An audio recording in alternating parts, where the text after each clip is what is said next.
అందరికీ నమస్కారం. చంద్రబాబు నాయుడు గారి ప్రభుత్వం వచ్చి ఈ రోజుకి 100 రోజులు అయింది కాబట్టి ప్రతి ఇంటికి వెళ్ళి మన ప్రభుత్వం వచ్చిన తర్వాత ఏమేమి చేయబోతున్నాం అన్నీ చెప్పమని చెప్తున్నాడు.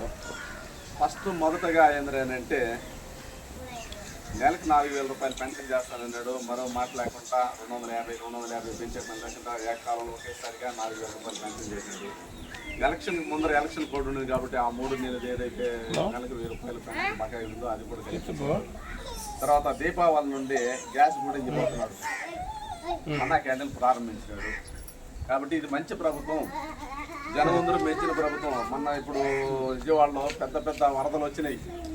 కనీసం 2 అంచెలు 3 అంచెలు కూడా మునిగిపోయినాయి. వాళ్ళ ఇళ్లలో గ్యాస్ పోయింది. తర్వాత వచ్చి కంప్యూటర్లు ఉండేవాళ్ళు కంప్యూటర్లు మునిగిపోయినాయి, స్కూటర్లు మునిగిపోయినాయి, ఇల్లంతా బుడద జరిపింది, పాములు వచ్చేసినాయి. ఇవన్నీ కూడా ఒక 10-15 రోజుల్లో ఆయన అక్కడే ఉండి ఎంత ప్రాతిపదికన శానిటరీ సిబ్బంది అయితేమి బయట మున్సిపాలిటీల నుండి కూడా పారిశుద్ధ్య కార్మికులందరూ తీసుకుపోయి మైనింగ్ వాళ్ళందరూ తీసుకుపోయి నీట్గా కడిగి ఇల్లులంతా శుభ్రం చేయించాడు.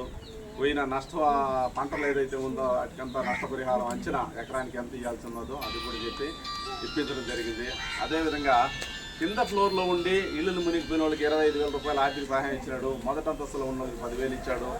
తర్వాత ఆ పశువులు ఎవరన్నా ఉండి వ్యవసాయం మీద ఆధారపడిన కుటుంబాలు ఉంటే పశువులు వెళ్ళిపోతే పెద్ద పశువులకి అయితే 25,000 రూపాయలు, దూడలకైతే 10,000 రూపాయలు సహాయం చేసి ఎంత తొందరలో విజయవాడని మామూలు పరిస్థితి తీసుకొచ్చినాడు. కాబట్టి ఒక సమర్థవంతమైన నాయకుడు మనం ఎన్నుకున్నాము.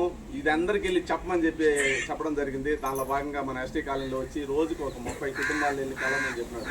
ప్రతి ఇంటికి వెళ్ళినప్పుడు ఈ ప్రభుత్వం చేసే పనులు ఏంది, దీనివల్ల మనకి మంచి జరుగుతుందా చెడు జరుగుతుందా అనేది ఎవరికి చెప్పమని చెప్పినాడు. కాబట్టి ఈరోజు ఎస్టీ కాలనీకి వచ్చాం. నిన్న అర్జునవాడ ఊర్లో కొన్ని ఇల్లు తిరిగాము.